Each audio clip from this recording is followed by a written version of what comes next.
Hello friends, आज मैं आपको आयुर्वेदिक प्रोफेसर से स्टिफ गैट का ट्रीटमेंट बताने जा रही हूँ। स्टिफ गैट का मतलब होता है कि जो आप गैट मतलब चाल चलने का तरीका, आपकी चाल में अगर कड़ापन आ जाता है, ऐंठनपन आ जाती है, तो उसका ट्रीटमेंट बताने जा रही हूँ। स्टिफ गैट का मतलब ये होता है कि बॉडी में पैरों के हिस्से में ऐंठन आ जाती है और चलने में मुश्किल होता है, पैर सीधा नहीं रख पाते हैं या टांग जो पूरी होती है लाइक वो आपकी लड़खड़ाती है या फिर कड़ी रहती है, मूव नहीं करती है, या तो अंदर को कड़ी रह जाएगी या बाहर को कड़ी रह जाएगी या सीधी आगे को आती रह जाएगी या पीछे को। बहुत लोगों के आपने देखा होगी ये जो बॉडी का डिसबैलेंस हो जाता है। अब देखिए ये होता क्यों है। अब जैसे ये लेग है, टांग है, कभी तो ये आपके कूल्हे के पास से यहाँ से ऐठी हो जाएगी कि उठाना आपका कूल्हे के पास से मुश्किल हो जाएगा, ऐसे मूव करना मुश्किल हो जाएगा, या घुटने के पास से या फिर आपके एंकल यानी टकने के पास से। एक टांग हो सकती है, दोनों टांग हो सकती है, या फिर आपकी कूल्हे के पास लोअर बैक में पूरी हो सकती है स्पाइन से रिलेटेड। अब ये होता है क्यों है, वहाँ की मसल्स अगर आपकी सही नहीं है, मसल्स का ग्रिप अच्छा नहीं है, मसल्स वीक हो गई है, वो केस हो सकता है। या ब्लड सही से सप्लाई नहीं हो रहा है, या चोट लग गई है, कोई ट्रॉमा हो गया है, तो वो हो सकता है। कोई फ्रैक्चर हो गया, उसकी वजह से अगर गलत डायरेक्शन में कुछ हड्डी जुड़ गई है, मतलब थोड़ा सा आगे पीछे जो लोकेशन हो गया है, ये वो हो सकता है। या फिर आपका हो सकता है कि आपकी नर्व वीक हो या डायबिटिक पेशेंट हो, तो उनकी पैरों की बनावट में, उनके जो चलने के ढंग में है तरीका जो होता है वो डिसबैलेंस होता है। या तो पैर का पंजा सीधा नहीं पड़ेगा, या तो यूँ पड़ेगा या यूँ पड़ेगा, या ऐसा पड़ेगा या ऐसे पड़ेगा। सीधा पंजा जो होता है उस तरह से वो चलने में उन्हें मुश्किल हो जाती है। उन लोगों के जूते और चप्पल का शेप देखिएगा, वो भी बिगड़ चुका होता है इस वजह से, क्योंकि वो अगर गलत तरीके से पैर चलने का तरीका ज़मीन पर पड़ता रहेगा तो वो क्या होगा, आपकी बॉडी के जो नीचे के तलवे होते हैं पैर के, उसमें मसल्स में दर्द होने लगेगा, कड़ी हो जाएंगी, वो ऐड जाएंगी, मुड़ जाएंगी। ठीक है। अब ये हो सकता है या तो आपके लंबर या सैक्रल में ऑस्टियोफाइट्स यानी जिसको हड्डी बढ़ना बोल देते हैं, वो हो सकता है। डिस्क बल्जिंग हो सकती है, डिस्क हेरिनेशन हो सकता है, या फिर लंबर स्पॉन्डिलाइटिस या सैक्रलाइजेशन या लंबराइजेशन हो सकता है, या फिर आपको कोई कमर पर चोट है, या फिर आपकी किडनी रिलेटेड प्रॉब्लम अगर है तो, या liver related. Kidney related most of the time kidney related, या फिर कॉन्स्टिपेशन। ठीक है, ये सब चीज़ें आपकी चाल की जो तरीका होता है चलने का, एक तो होता है उसका चलने का टाइम ड्यूरेशन, एक होता है उसका बॉडी पैरों को किस तरह से बैलेंस करके चल रही है। ठीक है, वो अगर बिगड़ जाए उसमें क्या होता है, कुछ लोग कहते हैं इसका क्या चोट लगी, इसकी क्या ऐठन हो गई, या फिर लोग फिर क्या होता है कि नी कैप पहनने लगता है, कूल्हे पे कुछ, या फिर बेल्ट बांधने लगता है, या फिर कुछ उन्हें स्टिक लेनी पड़ती है कि आपको सही चलने के लिए। या फिर क्या होता है जो वो एक स्ट्रेचर पे चलने लगता है, क्योंकि वो स्ट्रेचर यूज़ करना पड़ जाता है इस वजह से। ठीक है, यानी कि उनको प्रॉब्लम हो जाती है चलने में। मोस्ट ऑफ द टाइम ये ज़्यादा केसेस हो रहे हैं, या तो आपका कैल्शियम भी वीक है, या यूरिक एसिड वीक ज़्यादा है, या फिर क्रेटिनाइन या यूरिया, ये भी रीज़न हो सकता है। अब रीज़न क्या है उसके हिसाब से तो पॉइंट अलग से ऐड ऑन करे जाएंगे। और बाकी जो मैं पॉइंट बताने जा रही हूँ आपको स्टिफ गैट को ठीक करने का पॉइंट बताने जा रही हूँ, ताकि आपकी मसल्स को रिलैक्स होकर सही पोजीशन में आप चल सकें, क्योंकि फिर ऐसे में थोड़ी सी दूरी भी चलना मुश्किल हो जाता है। ठीक है, और फिर क्या होता है जब चलना मुश्किल हो जाएगा तो लोग एक जगह बैठने की वजह से और स्टिफनेस बढ़ जाती है।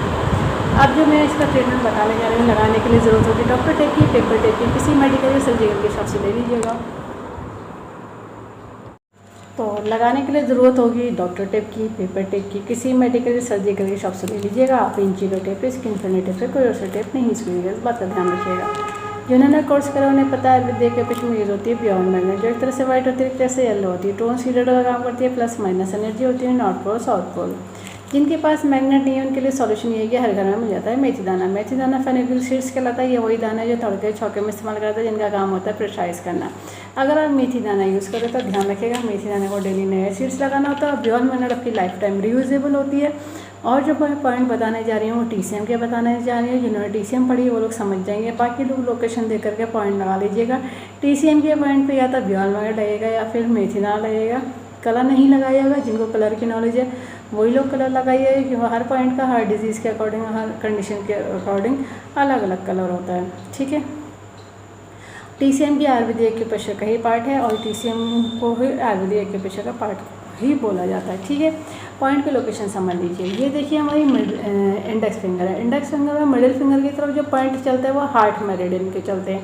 तो अपर जॉइंट से जब नीचे की तरफ बढ़ेंगे मिडिल जॉइंट की तरफ तो पॉइंट आता है हार्ट का 5H5। फिर देखिए मिडिल फिंगर में इंडेक्स फिंगर की तरफ जो मेरिडियन स्टार्ट होती है वो लीवर की स्टार्ट होती है। तो ये देखिए लीवर का सेकंड पॉइंट है, लीवर 2। फिर यही मेरिडियन यहाँ आके टर्न कर जाती है मिडिल फिंगर में, बिल्कुल मिड में आ जाती है। तो मिडिल फिंगर जब मिड में टर्न करती है तो यहाँ पे है लीवर का 7, लीवर का 8, ये लीवर का 2 हो गया, ये लीवर का 7 और 8 हो गया। ठीक है, बाकी पॉइंट हमारे मिडिल फिंगर में बैक साइड आएंगे। तो मिडिल फिंगर में जब बैक साइड आएंगे तो मिडिल फिंगर की जो बोन होती है ये उठी हुई बोन, तो यहाँ पे जो पॉइंट आता है GB का 30, गॉल ब्लैडर का 30 तीसवा। फिर ये देखिए मिडिल जॉइंट से थोड़ा आगे बढ़ेंगे, जैसे मिडिल जॉइंट से मूव ऑन करेंगे मिडिल फिंगर में सेंटर में तो ये पॉइंट आ जाता है गॉल ब्लैडर का 34। फिर देखिए ये जो पॉइंट इधर को दिख रहा है थोड़ा सा साइड में है, साइड और बीच की लोकेशन है, बहुत साइड में नहीं है, रिंग फिंगर की तरफ है ये, तो पॉइंट आता है गॉल ब्लैडर का 36। फिर देखिए यहाँ पे जो मिड में ये मेरिडियन चल रही होती है तो यहाँ पे देखिएगा ये जो अपर जॉइंट से थोड़ा सा नीचे बढ़ेंगे मिडिल जॉइंट की तरफ तो मिडिल फिंगर में गॉल ब्लैडर का 39, उसी से बैक चलेंगे तो 38। ठीक है, तो गॉल ब्लैडर का 30, 34, 36, 38, 39। आप देखिए ये जो आपको चलने की प्रॉब्लम में ये हो रही है, स्टिफनेस गेट हो रहा है, तो इस पॉइंट को करा जाएगा टोन करने का तरीका ये रहेगा, प्योर मैग्नेट पेपर टेप में से वाइट दिखनी चाहिए, जो विजिबिलिटी है वो वाइट होना चाहिए और जो स्किन पर टच होगा वो येलो टच होगा। तो हमेशा विजिबिलिटी को ही बोला जाता है टोन सीडेड, तो ध्यान रखिएगा। ये हमारा जो बताया जा रहा है जो टेप में से दिखेगा वो पॉइंट हमारा टोन कहलाएगा, यानी वाइट विजिबल हो रहा है। देखिए वाइट दिख रहा है। अब देखिए मैंने इस हाथ में कलर नहीं लगाया है, मार्क नहीं करा है, मैं इस हाथ में आपको मेथी दाने से अप्लाई करके दिखा रही हूँ। तो जिनके पास ब्योर मैग्नेट है वो ब्योर मैग्नेट लगा लीजिए, जिनके पास मेथी दाना है वो मेथी दाने सारे पॉइंटों पर लगा लीजिए। और अगर मेथी दाना लगा रहे हैं तो एक एक पॉइंट को 5 बार प्रेसाइज करके छोड़ दीजिएगा। जब भी टाइम मिले मेथी दाने वाले को प्रेसाइज करिएगा। ब्योर मैग्नेट को कभी प्रेसाइज नहीं करा जाता, इस बात का ध्यान रखिएगा। 10 से 12 घंटे लगा के रखिए और जब तक लगाइए कि जब तक कि आपकी जो वे ऑफ वॉकिंग है वो अगर बैलेंस ना हो जाए, या लेग्स या फिर आपके जो कमर के एरिया का है। और अगर प्रॉब्लम डिटेक्ट हो गई, MRI आपने कराई है, या ऑर्गन रिलेटेड प्रॉब्लम है, या मसल्स रिलेटेड प्रॉब्लम है, या कैल्शियम की कमी है, या फिर आपको गाउट है, यूरिक एसिड है, तो उसके हिसाब से पॉइंट अलग से ऐड ऑन करे जाएंगे, क्योंकि ये उसके साथ कंबाइन नहीं बताएं। ये सिर्फ आपको चाल जो आपके बहक रही है, पैर का जो पोस्चर है वो गलत हो रहा है, स्टिफनेस आ रही है यानी कड़ापन आ रहा है, तो ये उसको ठीक करने का पॉइंट है, क्योर करने का पॉइंट है। ठीक है, इस वीडियो को ज़्यादा से ज़्यादा शेयर करिएगा, सब्सक्राइब करिएगा, लाइक करिएगा, ताकि लोगों को पता चल जाए आयुर्वेदिक के पेशेंट सभी तरह के डिजीज़ को ट्रीट कर देते हैं, क्योर कर देते हैं, कंट्रोल कर देते हैं, रूट कॉज को ठीक कर देते हैं, फ्यूचर में दोबारा कभी प्रॉब्लम नहीं आती। बस लाइफ स्टाइल को ठीक रखना होता है। बेल आइकन प्रेस करना ना भूलिएगा।